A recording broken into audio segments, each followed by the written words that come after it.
You don't feel excited when someone says, "Let's go out tonight." You feel the shift before you even answer. This isn't about personality. It's about what your mind is optimizing for without telling you. You see the message light up on your phone while you're already sitting down.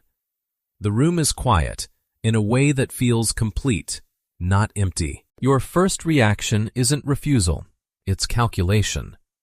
How much energy will this interrupt? Something in you already prefers the version of the evening that requires nothing to change. But another part knows you're expected to step out of it without hesitation. That small gap is where the tension lives. In the next few minutes, you'll see why that reaction isn't random. It follows a pattern most people never notice about themselves, and you might recognize more of it than you expect. We start with something simple. Your phone screen suddenly lights up. A text appears. "Want to go out tonight?" You stare at it longer than necessary. The room is dead quiet. Your evening already had a perfect shape, doing absolutely nothing. The exhaustion hits before you've even answered. Sometimes it starts before you've even finished reading the message. Because that invitation is never just one decision. Your brain instantly calculates the cost.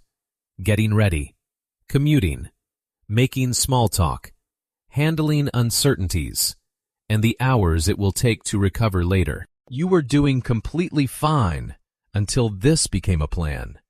It's not the event itself, it's the transition. You don't hate people, you just hate what leaving the house costs. You don't lose energy out there. You lose it the moment you prepare to stop being yourself. But people assume you're just distant, and you slowly fade from their guest lists. That reaction usually has a deeper history than anyone realizes. Most people just see a house, but you experience a different state entirely. You close the door. The noise disappears.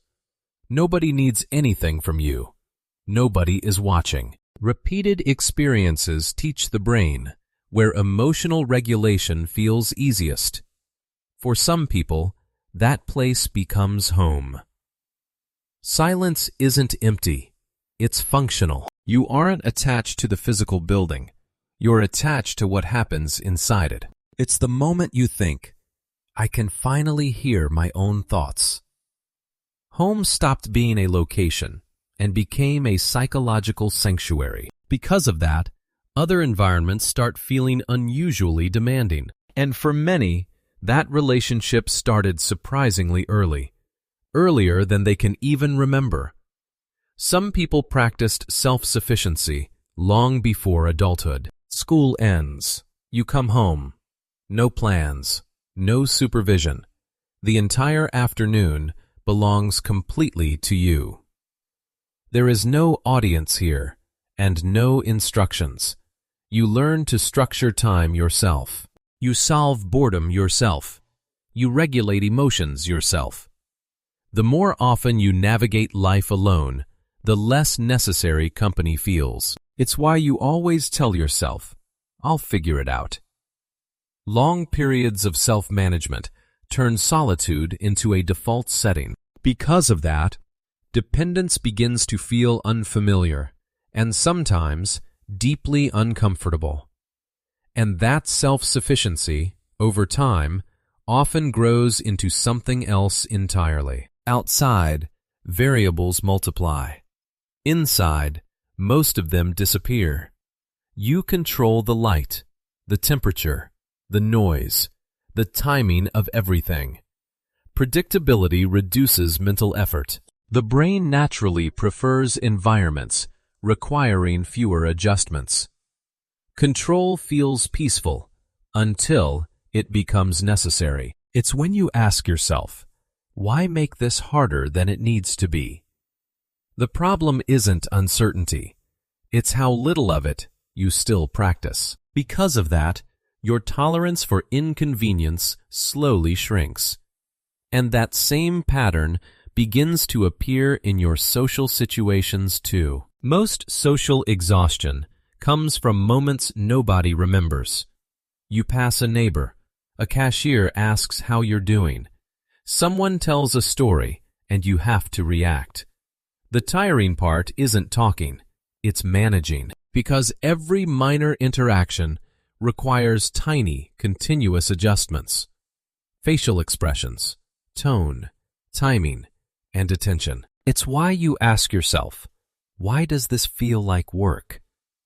You aren't avoiding people, you're avoiding maintenance. But the cost is high.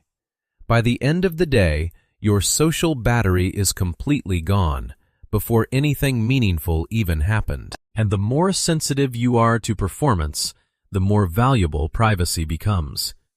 Not everyone wants to be seen. Some people just want room. No posts, no updates. No need to document dinner, travel, or daily life. Attention is not always rewarding. Privacy protects your autonomy. The fewer eyes on you, the fewer expectations follow. It's the moment you realize, if it's meaningful, I don't need witnesses. Being left alone can feel far more valuable than being admired. But the cost is that others often misread your distance as disinterest, which leads to a misunderstanding most people never question. People call it avoidance. Sometimes it's optimization. Groceries arrive at the door. Bills are paid. Work is done. Entertainment is waiting. Everything in your life functions perfectly. You aren't trapped. You're just effective. Because you became highly competent and you reduced unnecessary friction. You stay home because you can, not because you can't cope with the outside world. But the cost is that the world out there starts looking increasingly optional. It's when you ask yourself, why go out if everything I need is already here? The real question is whether efficiency and fulfillment are the same thing. And this is where the story becomes uncomfortable. The system that protects your peace can also limit your world. You consider traveling, dating, joining friends, or learning something completely new.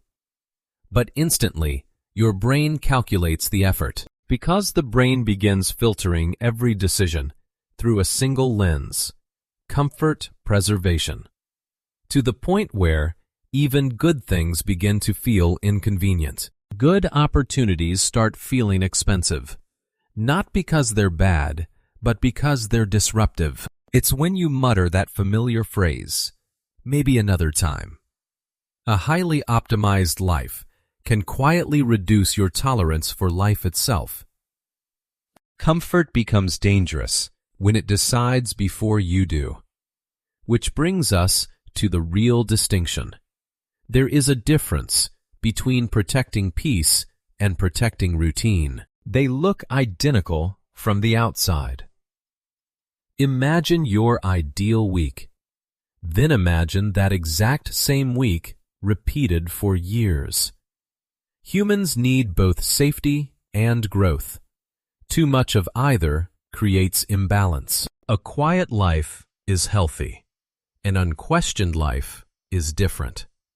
Without noticing, life becomes smaller than your potential. It's the moment you must ask yourself, have I chosen this or just repeated it? Now the question isn't whether you like staying home. It's whether you understand why.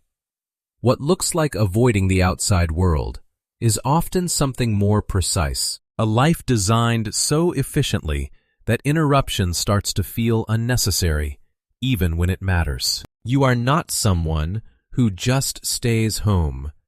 You are someone who has learned to function with very little external input. Some people don't resist life. They reduce how much of it they need. Notice what happens to you before you agree to plans. Not your final decision, but your first internal reaction. Is it interest or calculation of cost? If this way of thinking feels familiar, there's more to explore here. No pressure to stay, only if it feels relevant. Not every quiet life is small, but some become quiet for reasons they never checked.